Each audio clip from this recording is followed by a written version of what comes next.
What's up, y'all? Welcome back to the Melly Rod channel. Today I have a very special guest, my boo thing, Pigie, also known as Nancy Gonzalez. So if you guys don't know, me and Pigie go way back.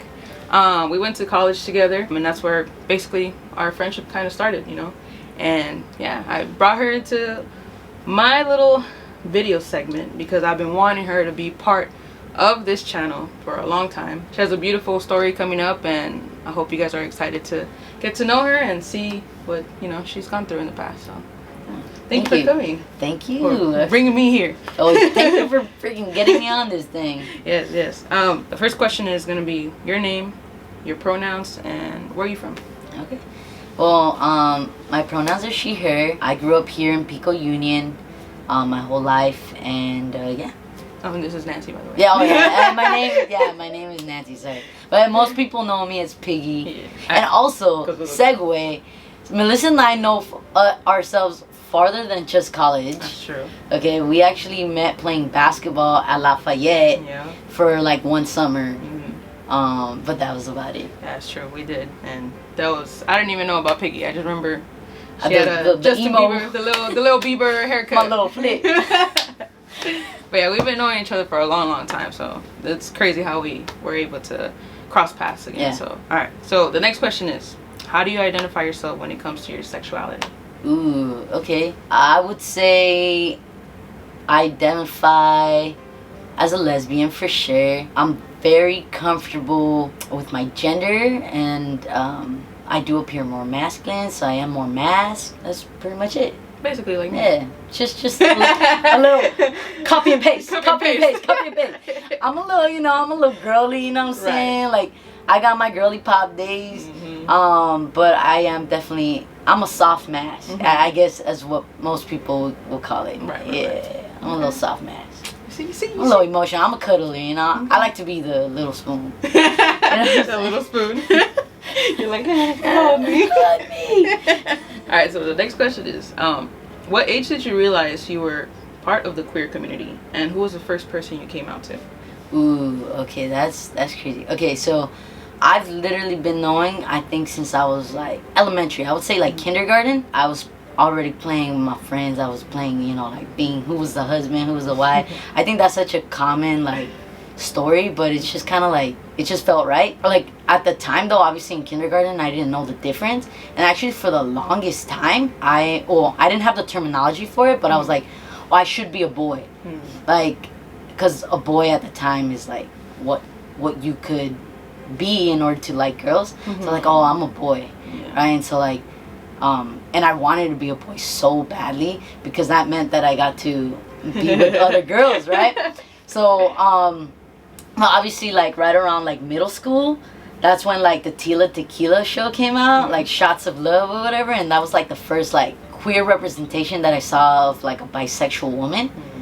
And so then I started to realize, oh, like you could be a girl and like other girls. And so I was like, okay, so like now I have the terminology. And now, so like in middle school I started identifying as bisexual, mostly because like I was a little scared to like fully come out.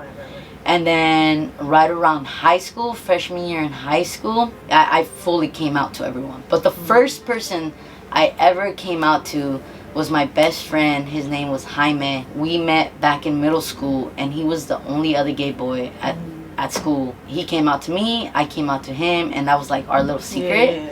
And I love Jaime till this day. He's an awesome guy. We went through all of middle school and all of high school together.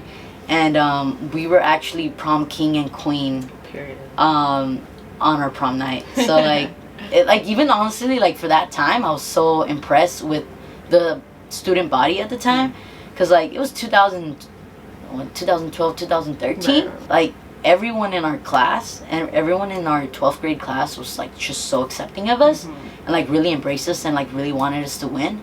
And so like I was really happy with that experience, and we had such a positive experience like those last years of high school. That's good. Yeah, I think that's what's really important, is having somebody else that will understand where you're coming from, you know. And I think that's cool that you had somebody there through your process. So. Jaime, day one. Shout out Jaime. Yeah, Jaime, wherever you at. I swear to God, bro, you came clutch. The next question is, Have you came out to your parents? If so, what was challenging about coming out to them?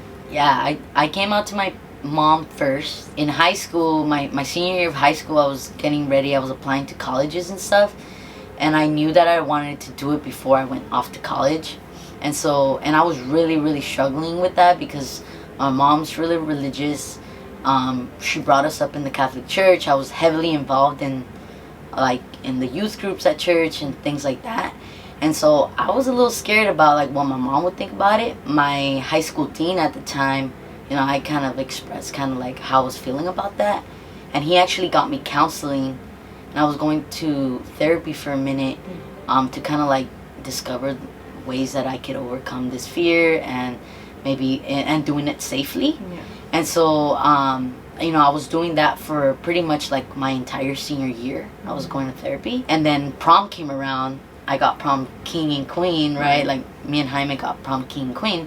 And my mom had literally given me money to go buy a dress for prom. You know, and so like I was like, I didn't want to wear a dress. Right. I didn't want to do none of that, right? Like I want to wear a suit. You know, that's when Justin Timberlake came out with the 2020 Vision track where he was like, I'm in a suit and tie, suit, I remember right? that. And so I was like, man, I want to look so fly in this suit. So my mom gave me 50 or whatever the money was and go buy a suit. I mean, to go buy a dress. Right. I want to go buy a suit. And my mom didn't know about it. I went to my friend Jasmine's house. We got dressed over there because my mom didn't know about the suit. So what you do? You got a dress? Like I got a dress, and then I told her, oh, we're gonna go change at Jasmine's house. Right. So we went to Jasmine's house. We changed, and then we headed to prom. Obviously, you know, after prom, we hit the after party. We got a little twisted. Right. And then the next morning, I showed up pretty hungover. Showed up to my house with a suit and with a slash that said prom king. Right. And so my mom just looked at me. She didn't say anything. I just went straight to my room. I knocked out. And then a few hours later, my mom woke me up and she was like, we need to talk. And I was like, all right. I knew something was coming. Right. And so we sat down. And she was like, she just straight up said, "Te gustan las niñas?" Like, you like girls? She didn't give a fuck. She was just straight up, and I was just like, yeah, like I do. And I started crying, and then she started crying, and she was just like, don't tell anybody because it's unsafe, and I still love you, but I don't want you to tell people. She's probably just worried too, you know. Yeah. Like, cause it's not safe, bro. Well, back in the day, I mean, still not, but back in the day it was worse. So. Yeah. So she was just like, yeah, don't tell anybody. So I had that over me, like her telling me that, and then I was just like, man, like that's crazy. Like I'm already out. Like I was already out to everybody except my family. You know, so I was just like, okay, whatever. And like I get it. You know, she definitely wanted to still like maintain like a good face for the church, and so, you know, she didn't want me saying it out loud. And also she had like her own kind of like past trauma with like dealing with sexuality and things like that. So that also took into play how she reacted to that. But she came around to it, and she did very well over time. We did hit a couple bumps and roads once I did get together with my partner at now, when she asked for marriage, and my mom did have her moments where she kind of disagreed with that, but she came around and she loves my partner very much now. That's nice. Yeah. And then my dad I never told him. My dad I literally I never told him, but I think he knew because I brought Serena around. I brought like, you know, like he knew that was my partner. Like we literally lived in his house. Well, like me and Serena lived in his house for like a while. And then it wasn't until Serena proposed to me that he knew that was my partner. But there was never a conversation or anything like that. Yeah. But that's how I came out. Hey, it happens. Sometimes you just gotta show up with your boo and then boom. Yeah, boom. Bada bing, bada boom. Nah, man, I know it's difficult, especially like you said, if you're coming from parents that are very religious. You're afraid, you're scared of what they're gonna think, and sometimes you just gotta, you know, come out however you want, and you know, just deal with what you gotta deal with. Yeah. You know? Just to be happy. Yeah, I think just like the thing that got me messed up is that I had spent a whole year trying to figure out how I was gonna come out, and then my mom just kind of was like, "You don't need therapy, dude. I could just ask you this question, like, whatever." And like I honestly, I just wanted to do it after I graduated, because at that point I already knew that I had a place to live, right? Like if anything went sideways, I already knew that I was gonna do the summer bridge program with EOP. I was gonna have a place to live for a whole month, and then that gave me enough time to like figure my shit out. And so like I was like, oh, okay, I'm gonna wait until after graduation. Right. But it just didn't happen that way. It got ahead of me. Yeah. Maybe like that though. Yeah. Alright, so the next question is, kind of brought it up already, but how does your family feel now that you've been out for a while? Have they been supportive? If so, how? Yeah, my parents have been super supportive. There's been just like that little bump in the road, like when my partner did ask so Serena, she literally, before proposing to me, she went to go ask my mom. Nice. So she went to my mom, and she had my brother translate for her, and she told her, and my mom, like, I mean, based off of what they've told me, my mom kind of brushed it off and like didn't know what to say. She didn't appear to be very happy about it. Serena did feel really bad about it at the time. And damn girl, shit. It's alright. Yeah, so like Serena didn't feel good about it, so there was that bump. But my mom eventually was like, well, do whatever you want, like I have no say. But now, like, my mom literally just a couple weeks ago, we were talking about it, and she was like, I love Serena very much, like I care about her very much, and like I really regret like giving her that reaction. She apologized for it and everything, but other than that, my family has been super supportive. My brother, his wife, everybody has been super supportive of it. I mean, honestly, like, even that, what Serena did is pretty big, because like you said, you guys did have a little bump in the road with your mom, so she was very brave to even ask her. So I'm fucking shocked that she even would do that. Honestly. Well, she loves you, bro. Yeah, what do you expect? I know, but it's just like super. That's such a like Latino thing. Like, go ask the father of the bride or whatever. I'm a little bride. Bitch, you gonna be wearing a dress though? Put the bell on me, bitch. Nah, I mean, like I said, like she loves you. Like if you're in love with someone, and you know that if she was ready to ask, then she did it. Yeah. So, nothing wrong with that. Absolutely. Shit, I wish somebody would propose to me. Stephanie. Who did you go to for support after you came out? Did you have anyone who was part of the queer community that was able to help you make things easier? Ooh, okay. So coming out at school first, my biggest support system were there was a lot of teachers at the time that really helped me out. One of them was my school dean, who referred me to therapy, and actually, so our school had a in-school therapist, but they didn't like specifically specify in like LGBTQ things. So he actually looked for a place that specified in that, and they got me therapy. So he helped out a lot. Mr. Poyer, shout out. He's my boss now. What? Yeah, he's my boss. Crazy. He hired me at this school. Damn, that's yo. Yeah, and then Miss Navarro, also she works here too. She's the dean of students. At the time, she was my becoming a woman teacher, and a lot of the classes that I took with her were all about like finding what being a woman means to you, and she really helped out a lot. And then another teacher that really helped me out was Miss Reyes.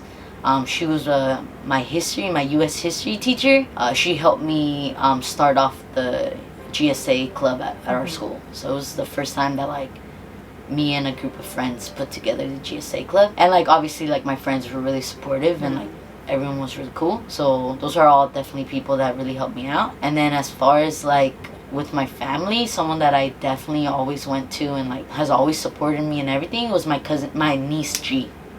Yeah, my niece G has been there for like literally my whole life, and she's someone that's a constant in my life. So yeah, I mean college, big thing there was like honestly GRL. Yeah, GRL. It just like fucking opened up my whole mind. Yeah. Like even then, like when I was in high school, we didn't talk about like trans people. Yeah. We didn't talk about like other people on the spectrum. Hell no. Yeah. Like it was just like, oh, you gay? Oh, Yeah. okay, great. But yeah, GRL opened up like so many different avenues for me. Like the first time that we started talking about like pronouns and things like that. I didn't even know what the hell they were. I don't know. I know Like, when they first asked me, I was like, wait, what is that? I was Yeah, like, what the heck? and now it's so like common to that. Yeah. Like now it's just like part of my vocabulary. Oh, Yeah. what's your pronouns? Especially like as a teacher now, like when my kids come into class, first week of school, like that's the first thing I'm asking. You know, Right. I think that's what Gerald taught me for sure. Yeah, definitely Gerald had a big impact in both of us, even though we didn't want to join at first. No, hell no, dude. Can we talk about that? Because we could. Let's make a little segment. GRL. Okay. First of all, respect to Gerald. Respect. Okay, I still wear the letters occasionally. But what you guys say? Honestly, at first, yeah, I didn't want to join because it was very, it was just not my thing. You know, there was people that had such different interests than I did. They were very like about, you know, animation, about Harry Potter and all this Musicals. stuff. Yeah, like stuff like that. Like very queer, basically. Well, I'm over here being ratchet and like listening to hip hop, R&B. So it was such a different thing. And then the people there were a bit different, you know. And then that's why when I was like, fuck it, like one day I was like, I could have joined earlier, but then I joined when we started. And then I saw you and I was like, what the fuck, like I know this girl. I was like, who the fuck is this? And then that's when I knew that we played basketball together. And from that, if it wasn't for you, I wouldn't have joined. I would have bounced. Same thing here. Because when like my whole perception of sorority is like, oh, you gotta like at bidet, you wear your dress, and like you know, everyone gets their nails done. I didn't want to fucking do that, but there was like, bitch. I know, and I didn't want to do that. Same here. Like when I showed up to the first recruitment, I was just like, these people are so different than me. A lot of white people at the time when we first joined. Like, nothing wrong with that, but like also like very different experiences. Also, like, I remember the first time we played, like, a murder mystery game. Oh, yeah. I thought that was funny. I never played that game before. Me neither. I was like, toma todo is all I know, girl. Right. Like, somebody, that's what I know. But, yeah, it was so different. And, I, like, literally the only reason I joined, too, was because of you. Yeah. And I think, like, when we joined, we start bringing in more people that look POCs, like us, more POC. Honestly, it's harder when you don't see your representation in a community. Yeah. You get me? And that's what I was scared of. And honestly, the only reason I joined was, because of you and because of my big. Next question is, have you ever came across a situation where people at school or work were disrespectful towards you, or you felt discriminated due to looking masculine? And how did you handle it? Or even, like, just being queer as well. So. Okay, so in elementary was probably the first time. I wasn't even out yet. I didn't even know who the fuck I was. Okay, but you know, growing up, like a lot of, you know, we grew up in Pico Union. My dad was the only person working. He works the same minimum job, and so like a lot of the clothes that I wore were hand-me-downs from my brother. So they were all boy clothes. So, and I used to love that because then that meant like I didn't have to explain myself about wanting to appear more masculine. I could just kind of rub it off and say, oh, I'm poor, so I need to wear my brother's clothes. So a lot of it was hand-me-downs. At school, kids already had their like own little perception of who I was before I even had the chance to. Right. And so 5th grade was the first time that I had experienced some kind of discrimination. First, it started off with like them kind of just your general bullying, like talking, like repetitive talking bad. Started putting gum in my hair, things like that. And then at one point it escalated to where I got jumped. So there was like 12 kids that literally kicked my ass. And I was in 5th grade, dude. 5th grade, and there were boys and girls, all kicked my ass. And I think that a big part of that is because people perceive me that way now. And I was like, oh shit, I haven't even come out yet, and I'm already being hated on. Yeah. Like, when middle school kicked in, I was super reserved. Elementary, middle, like my first couple, at the beginning of middle school, I had no friends. I was super quiet, and I was pissed off all the time. Pissed off and, like, didn't want to talk to me. Yeah. which is completely different than Right. who I am now. Because I'm like extroverted, bubbly, and all that. But then I was so pissed off with it. It's just the world in general. We're in 5th grade. Like I didn't even know what gay was. How did they know? Yeah. You know, like I'm like, how do you? I don't know how that. Well, I guess they wouldn't say like, oh, you're gay. It was just like, oh, Like, you're a tomboy. You're just different. You look like a boy, kind of things like that. But like even then, like it just goes to show like how social constructs are really like digged in from like day one. Yeah, since you're a kid. You know, since you're a kid, and it like goes down to like how you're raised by your parents. Yep. You know, and this ultimately like it affects everybody. But it also comes down to even one kid, bro. Like, let's say just one kid is like seen as the popular student, right? And they're just gonna follow what the popular kid is doing. So that could happen too. That's a scary world. But I don't know how it is now. You know, it's still the same, to be honest. I'm a teacher and I see it firsthand. I think that's probably the hardest thing as far as like discrimination goes. Hearing my students say homophobic shit. And sometimes I gotta take myself back and be like, yes, that's wrong, but also who taught this to them? How are they being brought up? I need to give them some grace because they're still learning. Exactly. It's not that I let it go. I check them and I say, hey, that's inappropriate. That's technically sexual harassment, whether it's to another student or myself. It's inappropriate. You shouldn't do it. Maybe no one has had this conversation with you, but I'm gonna have it with you now. Right. And that's the kind of conversations I have with my students when I do hear that shit. Sometimes they get it, they understand it, they apologize, and sometimes they brush it off and it continues.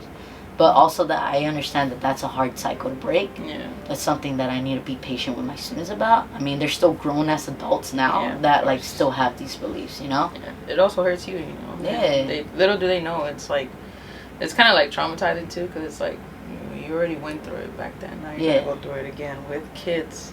Yeah, it's like being stuck in the same cycle. School again. Yeah, but you don't know, but like you make a huge difference in, you know, school when you're out and like people, I'm pretty sure kids are coming to you for help and you don't even know that, you know, so it's a big thing of what you're doing. Because I wish I had somebody like you that even... I'm super out, bro. So, super out. They know about my partner, they know that I'm queer, like, that's not something I hide anymore because, like you said, like, it's important to have someone that you could, you know, you asked the question, like, who'd you go to for support when you came out at school, you know, and for me, it was, like, a bunch of other straight people, but now I could be that queer representation at school, and you know, and it's really cool when my students do feel comfortable coming out to me. It feels awesome. Yeah, it's good, man. Proud of you, man. No, I'm proud of you. So the next question is, what positive outcomes did you see in yourself after you came out to people? Oh, okay. So, like I said, I was really mad before. Right. So, like, definitely, like, I became more extroverted, more bubbly, definitely a lot happier. Yeah, it's just nice to feel more like yourself and, like, not care what the fuck people think. Also, just, like, being a little more free with how I dress. Also, like, not defining myself with, like, being super masculine. I think also, too, like, when I first came out, like, fully came out, and I was like, yeah, I'm a fucking lesbian. Like, I was like, oh, I need to wear flannels and, like, you know, all that. And, like, and I really did it, you know. You know, we all did it. We all did the buzz cut, the undercut. Shut up. No, you did the undercut, bro. Bitch, you did the... No, I didn't. You did the man bun. I did the man bun, but never exactly. We all had a bad haircut. Okay? We all got that. Okay, so, yeah. So, like... I cut my hair, right. You know, things like that. Like, I just felt like more myself, but also, like, not limiting myself was really cool and part of, like, finding myself out. Not fully, like, just wearing cargo shorts all the time. You know, I'm wearing leather pants today. You know, I'm putting up a fit. You know, and I love that about, like, coming out. It's just, like, the way I'm expressing my gender. Feels so great. We're going to move into your love life. Ooh. Okay. Now that you're engaged, right? Have you seen any difference since that happened? You know, from going from a relationship to being engaged. Anything that you see different? Honestly, no difference at all. Like, me and Serena are such good. Like, I think we always say this first.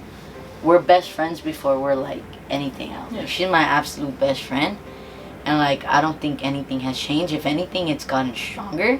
You know, and like with everything, there's with any relationship, there's bumps in the road. But there's one thing that Serena and I always have in mind, and that's always been our motto in our relationship, is that we're gonna grow as we go. So like, we understand that we've known each other for 6 years. We've been together for 6 years. We've known each other for a good while of our life. Yeah. And every year we have changed individually. Right. And we have had our own struggles separately, like our own independent struggles. I think those things have changed, right, in our relationships, because we're different people every year. Right. But the constant has always been, we're gonna grow as we go.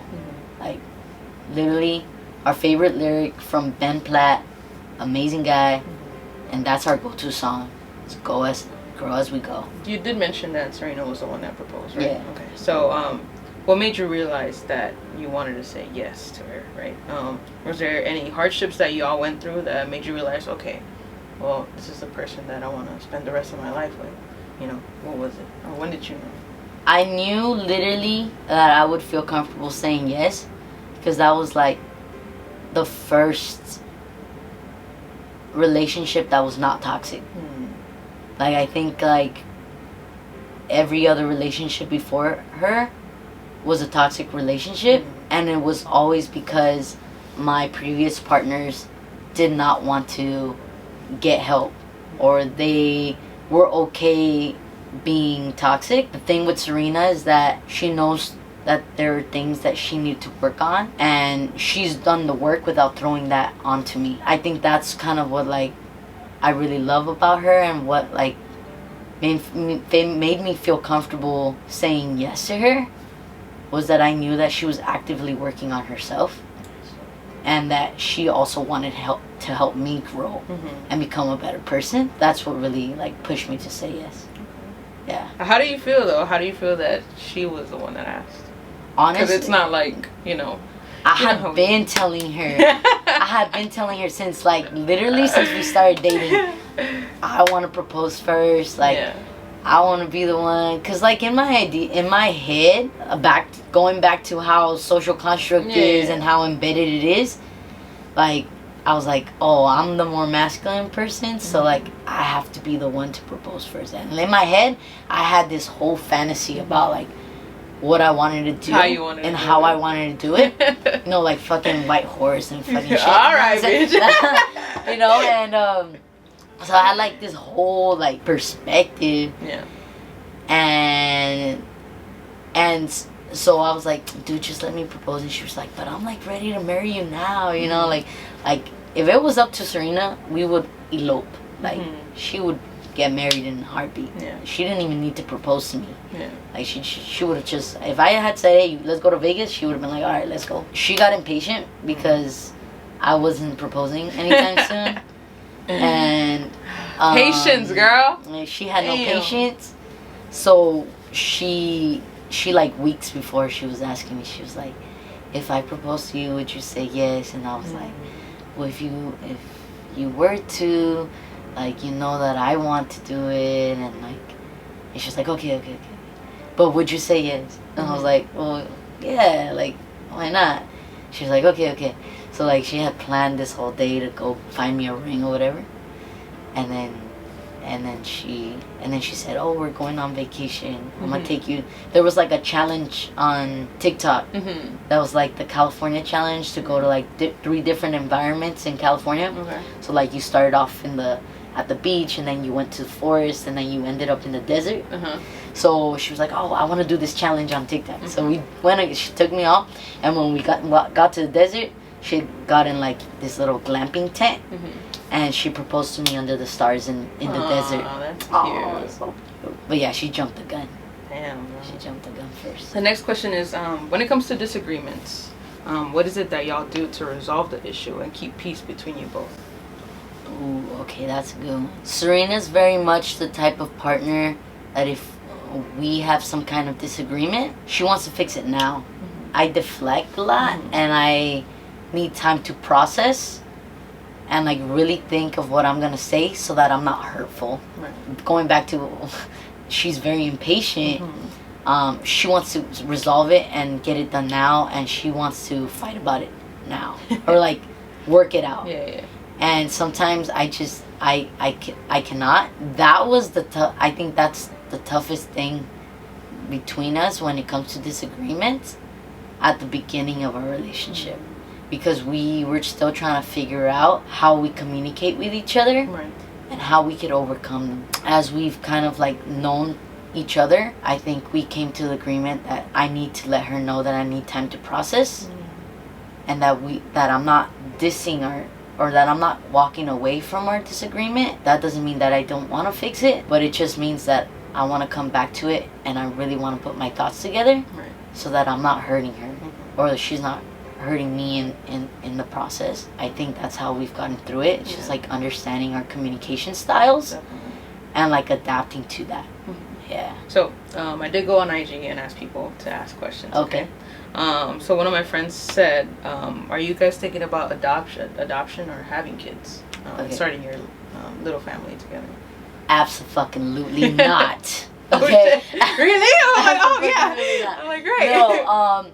No, we have talked about it many times. We have come to agreement that we do not want to have kids, just because the world is scary, and it's scary. It's not promised. The way that we treat our environment is not going in the right direction with climate change.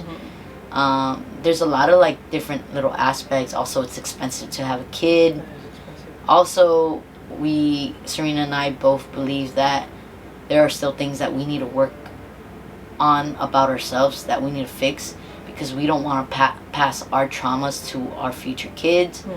So there's like all these different things that we are very aware of, and we don't want to bring a kid into this world. So our niece Lua, she's my brother's first kid. Yeah. She's all the baby that we need, honestly, and our cats. Like, Okay. Well, if you guys do, think about having a kid, I'm right here.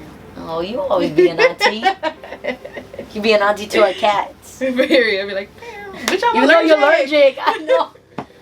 What tips would you have for someone, like, if they want to propose to their partner? Serena did propose first. Right. But I proposed to her second. Okay, cool. Okay, so we did have a second proposal. I did propose to her and got her a ring. I did a proper thing. We got a membership at the Huntington Gardens in Pasadena. Shout out. You guys provided an ambiance, okay? Ambiance. That's tip number one. Find a spot that is important to both of you. That place was important to us because we really love gardening, and she really loves plants. I really wanted a place that was special for her and for us. And we go every so often, every month or so throughout the year, we go back to the place, and it's really cool that I proposed to her there. But we also got a membership, so now we get to visit that place as many times as we want. When you propose, add a subscription to something. Like, if you really like watching movies, propose Netflix style. Make a movie and then put it on there. I don't know. Ambiance is the first thing. Also, like, plan way ahead with the people that you're trying to organize with. But like really sit down and organize, because I tried to organize with her sister, and I really wanted to go to the Huntington Gardens before so that we wouldn't get lost, because it's really big. And then we never got to go ahead of time, so we got lost. So her sister ended up having to pop up out of nowhere. Be like, hey, you guys are here. And I hadn't proposed yet. So she was like, wait, what are you doing here? And so that was a little bit of it broke the moment a little bit. But communication with the people you're organizing with, and ambiance. The last question I have for you is, what advice can you give people that are still not out and fear that their family will not accept them? First and foremost, find the people that you know are going to support you, especially now. There's online forums, there's help that you can get through school, through your counseling programs in school. There's support anywhere if you reach out and look for it, and it's very available now, so go for it and do it. If you're gonna come out to family, do it once you know that you are safe and have a place that you could go to that in case it goes wrong. Right. You have a backup plan. Come out to a family member who you think is going to be supportive. Yeah, I think that's my biggest advice. Okay. Yeah. Well, I appreciate you for sitting down with me and doing this interview, man. I appreciate it so much. Love you. And before we end this video, I do want to thank you. I don't think I've ever thanked you enough for you know, I was going through a lot when I was in college. I think you were the only person that saw me struggling, so I wanted to thank you from the bottom of my heart through everything, and keeping me, you know, put together. So, same here, boo. so thank you. Okay. Love you. All right. Love you too. Alrighty, y'all. If y'all want to see Pigie again with, I don't know, Serena maybe, we'll see. Comment down below. Let me know if you guys want to see her again. But yeah, thank you so much for being in this video with me. Thank you for having me. Yeah, and I hope you guys have a good one, and much love. Peace. Peace out. Hit the crib, hit the club, hit the after party. I'm not Da Vinci, but I'm trying to paint your bride.